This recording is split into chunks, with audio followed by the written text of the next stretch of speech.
वाकई अब भारत इसी रणनीति पर, इसी कूटनीतिक स्तर पर एक बड़ा प्रहार करने की कोशिश कर रहा है? डिलेड इलेक्शन जो हमें यहाँ पर दिख रहे हैं, वो हमें जो है जिस एक्शन की मांग, जो तमाम बयान हमारे नेताओं की तरफ से भी दिए जा रहे हैं, तो क्या ये एक रणनीतिक संकेत ही है कि खुद अपनी ही मार मरे पाकिस्तान? बहुत बहुत धन्यवाद मैम, बहुत अच्छा लगता है आपके चैनल पर, बहुत कुछ सीखता हूँ आपसे, यू वेरी गुड। और अभी दोनों जनरल साहिबान बोले हैं, हमारे दो पॉलिटिकल स्पोक्स पर्सन भी हैं, और फिर एम्बेसडर स्कंदयाल, उनकी जानकारी तो मुझसे कहीं ज्यादा, ही इज आउटस्टैंडिंग। अब मैं आज सवेरे की बात आपको बताता हूँ, जो यूएन सिक्योरिटी काउंसिल में मीटिंग हुई, and give me a couple of minutes.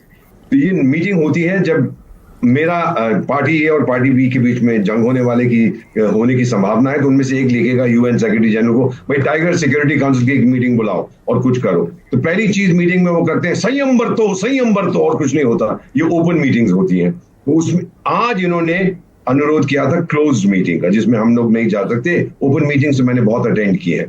Close meeting में कहा, वो उसने एक दस्तावेज पाकिस्तान ने रख दिया कि भारत ने ये किया वो किया, खुद ही मरवा दिए ये लोग, अगर हम पे आरोप लगा रहा है। तो सवाल उससे सबसे पहले, जो चेयर है ग्रीस, इस महीने के हर महीने रोटेशन होता है, उन्होंने कहा टाइगर, लश्कर ए तौयबा का नाम सुना है तूने?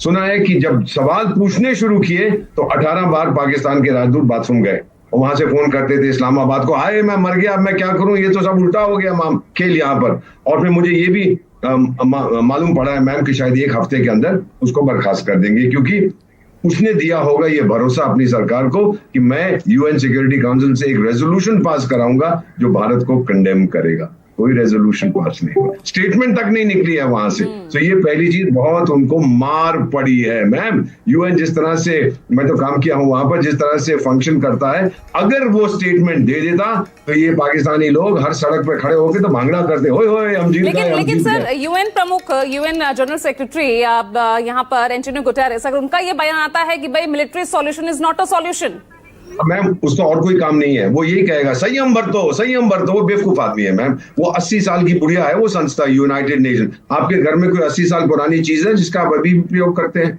कोई चीज नहीं है, उसको भूल जाइए। वो उसको और कुछ कहने को है नहीं। उसको 2 स्टेटमेंट दिए, I appeal for restraint, they should be no war, और कुछ है नहीं। तीसरी चीज वो भूल नहीं सकता। So leave that fellow aside. अब मैं आ रहा हूं मैम, जो आपने कहा है, हम तो चाणक्य की संतान है, साम दाम भेद दंड, साम हो चुका है परसुएशन। आज आपने देखा किस तरह जो पाकिस्तान को छोड़ के बाकी 14 मेंबर्स हैं यूएन सिक्योरिटी काउंसिल के, सबके साथ हमने संपर्क स्थापित किया कि भाई इन बेवकूफों की बात मत सुनो, ये तो आतंक के शहंशाह हैं। किसी ने उसकी बात नहीं सुनी। दूसरा है दान, हमने बिल्कुल अलग कर दिया है मैम, उनको कटोरा उनके हाथ में दे दिया। 2 दिन के बाद अंतरराष्ट्रीय मुद्रा कोष की मीटिंग होने वाली है।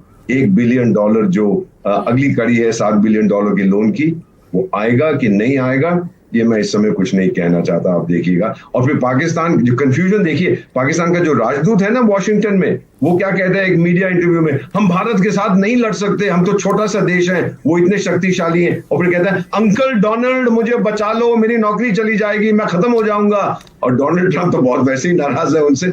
अगर उसने कुछ कह दिया मैम, माने ना माने, अमेरिका की अभी बहुत चलती है इंटरनेशनल फाइनेंशियल इंस्टीट्यूशंस में, अगर उसने कहा कि ये ट्रांच मत रिलीज करिए ये कड़ी, उसको पैसे नहीं मिलेंगे। फिर आता है मैम भेद, जो उसको हम कहते हैं डिसेंशन यानी डिसेप्शन, बहुत सी चीजें उसके अंदर आती हैं जो चाणक्य ने लिखी है। अब मेरी बात सुनिए मैम, पाकिस्तान के प्रधानमंत्री, फाइनेंस मिनिस्टर और विदेश मंत्री आईएसआई के हेडक्वार्टर में क्यों गए, मैं बताता हूँ। डर ये है कि वो देश छोड़ के भाग ना जाए, उनको निगरानी में रखा गया। हो सकता है कल सुबह तक उनको अरेस्ट कर लिया जाए। कहेंगे नहीं अरेस्ट किया है, कहेंगे हमने उनको उनकी सिक्योरिटी के लिए यहां बुलाया है। ये आप देखते जाइए, बड़ा अनोखा देश है, यहाँ तरह तरह की चीजें होती है। और फाइनल होता है दंड, जिसमें हमारे 2 जांबाज जनरल साहब, जनरल शंकर प्रसाद और जनरल बिजामदार, ये लोग जब आएंगे लड़ेंगे तो पता लगेगा। हमने कुछ नहीं बोला कि हम पाकिस्तान को ठोकेंगे। आज 8 बजे प्रधानमंत्री एक सभा को संबोधित करने वाले हैं थोड़ी देर में, इंडिया एट 2047, जो मैं यहाँ भी पहनता हूँ, 2047 विकसित देश होने। हो सकता है कुछ कह दे, हो सकता है ना कहे, उसका कॉन्टेक्स्ट बिल्कुल अलग है। एक मीडिया हाउस की भारत मंडपम में मीटिंग है, मुझे वहां जाना था, हो सकता है मैं दौड़ने की कोशिश करूंगा इसके बाद। लेकिन इतना अच्छा लगता है जब हम पूरी एकता देखते हैं, सारा देश अब तिरंगे के पीछे निकल रहा है। Ma'am, we have succeeded beyond measure and I am going to read for you, general साहब, I am going to read for you a comment that has come to me from a member of my group United States में। उन्होंने, क्योंकि वो भी तो आतंक से पीड़ित हैं। Pakistan survival is no benefit to mankind, Pakistan destruction is no loss to mankind. ये बड़ा अच्छा उन्होंने कहा है। अपनी तरफ से मैम कंक्लूड करते हुए यही कहूंगा, मेरे फेवरेट एक्टर राजकुमार, मारेंगे हम तुमको जानी, बंदूक भी हमारी होगी, गोली भी हमारी होगी, वक्त भी हमारा होगा।